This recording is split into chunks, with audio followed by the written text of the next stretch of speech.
ನೀನು. ಅಂದ್ರೆ ನಮ್ಮ ಮಗಳಲ್ಲಿ ಖುಷಿಯಾಗಿಲ್ವಾ? ಇಲ್ಲ ರೀ, ನಮ್ಮ ಶಾಂತ ಅಲ್ಲಿ ಖುಷಿಯಾಗಿಲ್ಲ. ನಾವು ಮೋಸ ಹೋಗ್ಬಿಟ್ವಿ. ಅಯ್ಯೋ ದೇವ್ರೆ, ಅಲ್ಲ ಕಿರ್ಚಿ ಹೇಳಿದ್ದು ನಿಜನೇನಾ? ನಿಜ ಅಂತಾನೆ? ನಿಜ ಹಂಗಂದ್ಲ ಅವಳು? ಹೌದು ರೀ, ಕಿಚ್ಚಿ ಹೋಗಿಲ್ಲಲ್ಲ ಶಾಂತನ ಜೊತೆಗೆ, ಎಲ್ಲ ಕಣ್ಣಾರೆ ನೋಡಿದಳೆ. ಶಾಂತನ ಬಾ ಅಂತನೂ ಕರದ್ಲಂತೆ. ಅದೇ ಶಾಂತ ಯಾವುದೇ ಕಾರಣಕ್ಕೂ ಬರಲ್ಲ ಅಂತ ಖಂಡಿತವಾಗಿ ಹೇಳ್ಬಿಟ್ಲಂತೆ. ಪಾಪ ನಮಗೆ ಗೊತ್ತಾದ್ರೆ ನಾವಿಬ್ರು ಎಲ್ಲಿ ನೋವು ಮಾಡ್ಕೋತೀವಿ ಅಂದ್ಬಿಟ್ಟು ನನ್ನ ಹತ್ರ ನಿಮ್ಮ ಹತ್ರ ಒಂದು ಚೂರು ವಿಷಯ ಬಾಯ್ಬಿಟ್ಟಿಲ್ಲ ಅವಳು. ಕಮಲು, ಈ ಸತ್ಯನ ಅರ್ಗಿಸ್ಕೊಳಕ್ಕಾಗ್ತಿಲ್ಲ ಕಣೆ. ಆದ್ರೂ ಸತ್ಯನೇ ಅಲ್ವಾ? ನಮ್ಮ ಮಗಳು ನಮ್ಗೆ ಯಾವತ್ತೂ ಭಾರ ಅಲ್ಲ. ನಮ್ಮ ಶಾಂತ ಪಾಪ ನಮ್ಮಿಬ್ಬರ ಬಗ್ಗೆ ಎಷ್ಟು ಯೋಚನೆ ಮಾಡಿರಬೇಕು, ಎಷ್ಟು ಸಹಿಸ್ಕೊತಿರ್ಬೇಕಲ್ವಾ ಅಲ್ಲಿ. ಬೇಡ ಕಣೆ ಕಮಲು, ಆ ಶ್ರೀಮಂತರು ಸವಾಸ ನಮಗೆ ಬೇಡ. ನಾವು ಎಡೋ ಬಿಟ್ವಿ ಅಂತ ಅನಿಸುತ್ತೆ. ಹೇಗೋ ನಮ್ಮ ಮಗಳು ಮದುವೆ ಆದರೆ ಸಾಕು ಅನ್ನೋ ಥರ ಯೋಚನೆ ಮಾಡಿದ್ವು ಹೊರತು ನಮ್ಮ ಮಗಳಿಗೆ ಅವನು ತಕ್ಕವನ ಅಂತ ನಾವು ಯೋಚನೆ ಮಾಡಲಿಲ್ಲ. ನಮ್ಮ ಮಗಳ ಜೀವನಕ್ಕೆ ನಾವೇ ಬೆಂಕಿ ಹಾಕ್ಬಿಟ್ವೇನೋ ಕಣೆ. ಅವಳ ಹಣೆಯಲ್ಲಿ ಮದುವೆ ಆಗ್ಬೇಕಂತ ಇತ್ತೋ ಇರಲಿಲ್ವೋ, ನಾವು ತುಂಬಾ ಆತರ ಬಿದ್ಬಿಟ್ವೇನೋ ಅಂತ ಅನಿಸ್ತಾ ಇದೆ. ಅವರು ಯಾರನ್ನು ಮದುವೆ ಕರೆಯೋದು ಬೇಡ, ನಾವೇ ಸಿಂಪಲಾಗಿ ಮನೇಲಿ ಮಾಡ್ಕೊಳ್ಳೋಣ ಅಂತ ಅಂದಾಗ್ಲೇ ನಾವು ಯೋಚನೆ ಮಾಡಬೇಕಿತ್ತು.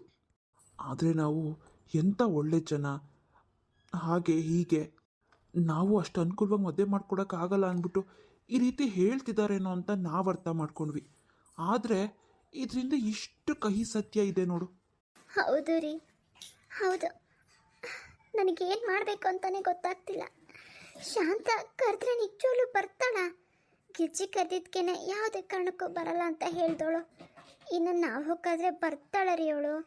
ನನಗೂ ಅದೇ ಅನುಮಾನ ಕಣೆ. ಅವಳು ಎಲ್ಲಿ ಬರಲ್ಲ ಅಂತ ಅಂದ್ಬಿಡ್ತಾಳೋ. ಏನು ಮಾಡೋದು ರೀ? ನನಗಂತೂ ಒಂದು ಗೊತ್ತಾಗ್ತಿಲ್ಲ ರೀ. ಆದರೆ ನನಗೆ ನನ್ನ ಮಗಳು ಬೇಕಷ್ಟೆ. ಕೊನೆವರೆಗೂ ನಾವೇ ನೋಡ್ಕೊಡೋಣ. ಅವಳಿಗೆ ಯಾರಿಲ್ಲ ಅಂದ್ರೇನು? ಅವಳಿರೋದೊಬ್ಳು ಮಗಳು, ಈ ಮನೇನೂ ಅವಳದೇ ಅಲ್ವಾ? ಸಾಯೋವರೆಗೂ ತಿನ್ನಕ್ಕೆ ಉಣ್ಣಕ್ಕೆ ಬಟ್ಟೆಗೆ ಏನೂ ಕೊರತೆ ಇಲ್ಲ. ಊರು ಜನ 1000 ಮಾತಾಡ್ಕೊಳ್ಳಿ, ನಾವು ತಲೆ ಕೆಡಿಸ್ಕೊಳ್ಳೋದು ಬೇಡ. ಈ ಮನೇನ ಮಾರ್ಬಿಟ್ಟು ಅದ್ರ ದುಡ್ಡು ತಗೊಂಡು ಎಲ್ಲಾದ್ರೂ ದೂರ ಹೊರಟೋಗ್ಬಿಡೋಣ. ನನ್ನ ಮಗಳು ಅವಮಾನ ಆಗುತ್ತೆ, ಜನ ಏನು ಅನ್ಕೋತಾರೋ ಅಂತ ಯೋಚನೆ ಮಾಡ್ತಾಳೆ. ಅದಕ್ಕೆ ನಮಗೆ ಊರ ಸವಾಸನೆ ಬೇಡ, ಎಲ್ಲಾದ್ರೂ ದೂರ ಹೊರಟೋಗಿ ಜೀವನ ಮಾಡೋಣ. ತಂದೆ ರಾಘವೇಂದ್ರ ಸ್ವಾಮಿ ಮದುವೆ ಆಗಿ 5 ವರ್ಷ ಆದ್ರೂ ನನಗೊಂದು ಮಗು ಕೂಡ ಆಗಲಿಲ್ವಲ್ಲ ಅಂತ ನಿಮ್ಮ ಹತ್ರ ಹರಕೆ ಕಟ್ಕೊಂಡೆ. ಅದಾದಮೇಲೆ ನಿಮ್ಮ ಕೃಪೆಯಿಂದ ನನಗೆ ಮಗಳೇನೋ ಆದ್ಲು. ಆದರೆ ಅವಳ ಜೀವನನೇ ಸರಿ ಹೋಗಲಿಲ್ಲ. ಈಗಲೂ ಒಂದು ಹರಕೆ ಕಟ್ಕೋತೀನಿ ತಂದೆ, ನನ್ನ ಮಗಳಿಗೆ ಯಾವುದೇ ರೀತಿ ತೊಂದರೆ ಆಗ್ದಂಗೆ ಈ ಸಮಸ್ಯೆಯಿಂದ ದೂರ ಆದರೆ ಅವಳಿಗೊಂದು ಬಂಗಾರದಂಗೆ ಜೀವನ ಸಿಕ್ಕಿದ್ರೆ ಸಾಕು. ನಿಮ್ಮ ಸನ್ನಿಧಾನಕ್ಕೆ ಬಂದು ಹೆಜ್ಜೆ ನಮಸ್ಕಾರ ಮಾಡಿಸ್ತೀನಿ ಅವಳ ಕೈಲಿ. ಅವಳಿಗೆ ಏನಕ್ಕೆ ತೊಂದರೆ ಆಗಬಾರ್ದು ತಂದೆ. ಅವಳಿಗೆ ಏನಾದ್ರೂ ನೀನೇ ಜವಾಬ್ದಾರಿ. ಇನ್ಮೇಲೆ ಎಲ್ಲ ನೀನೇ ನೋಡ್ಕೊಬೇಕು.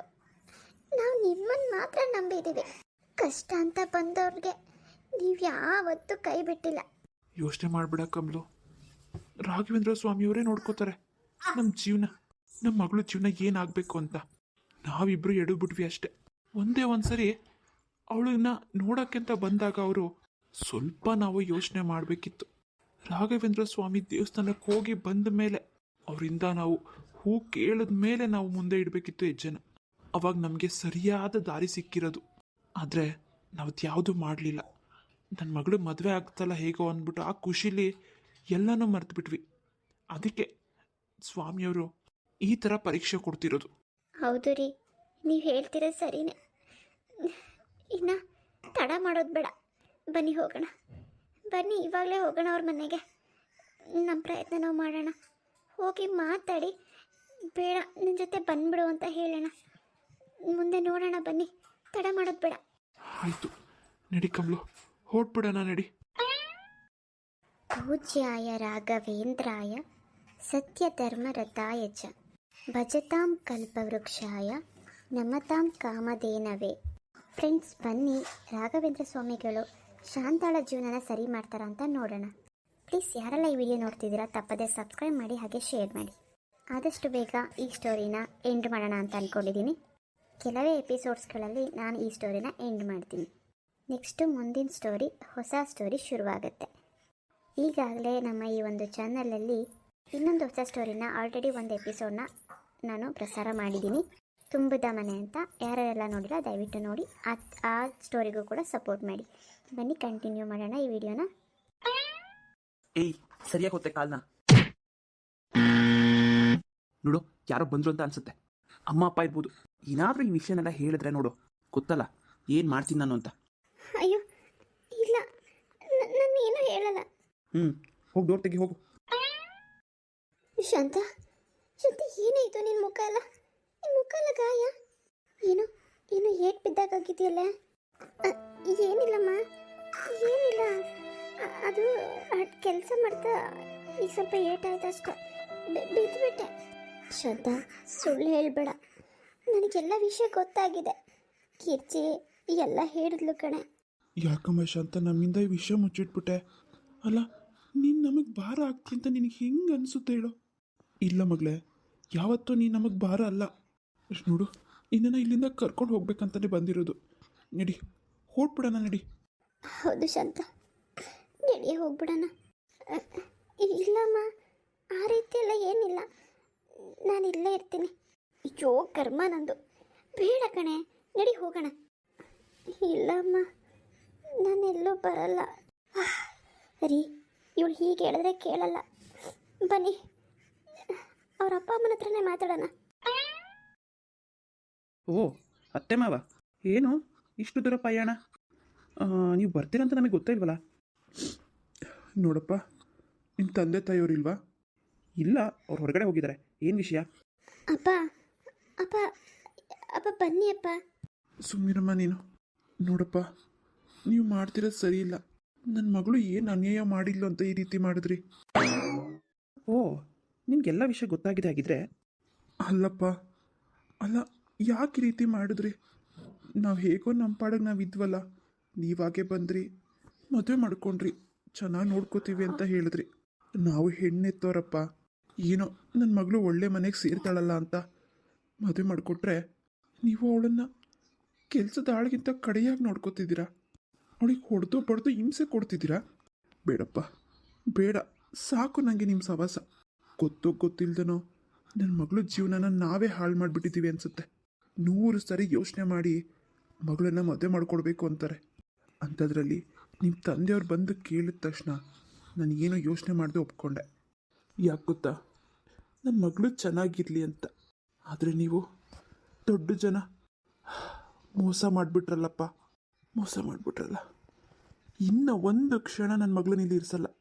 ಕರ್ಕೊಂಡು ಹೋಗ್ತಾ ಇದ್ದೀವಿ, ಅದನ್ನು ಹೇಳಿ ಕರ್ಕೊಂಡು ಹೋಗೋಕ್ಕೆ ಅಂತಲೇ ಬಂದಿದ್ದು. ನಿಮ್ಮ ತಂದೆ ತಾಯಿಯವ್ರಿಗೆ ವಿಷಯ ತಿಳಿಸ್ಬಿಡಪ್ಪ.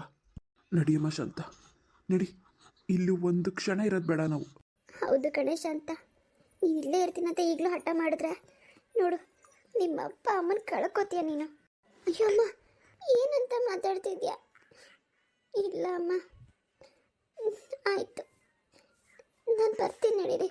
ಸರಿ, ನಡಿ ನಡಿ ಹೋಗೋಣ. ಛೇ, ಇಷ್ಟು ಬೇಗ ಹೋಗ್ಬಿಟ್ಲಲ್ಲ ಇವಳು. ಹೇಗೋ ಪೀಡೆ ತೊಳುತ್ತಲ್ಲ. ಇನ್ನು ನಮ್ಮಮ್ಮ ಬಂದಿದ್ದಿದ್ರೆ ಹತ್ತು ಕರೆದು ಗೋಳಾಡಿ ಅವ್ನು ಇಲ್ಲೇ ಇಸ್ಕೊಂಡಿರೋರು. ಇನ್ಮೇಲೆ ನಾನು ಆರಾಮಾಗಿರ್ಬೋದು. ಅಯ್ಯೋ, ನನ್ನ ಇದರಿಂದ ಕಾಪಾಡೋರು ಯಾರು ಇಲ್ವಾ? ಈ ಸ್ವಾಮೀಜಿ ಪಾಪಿ ನನ್ನ ತಗೊಬಂದು ನೀರೊಳಗಡೆ ಹಾಕಿದ್ದಾನೆ. ಯಾರಾದರೂ ಕಾಪಾಡಿ ನನ್ನ.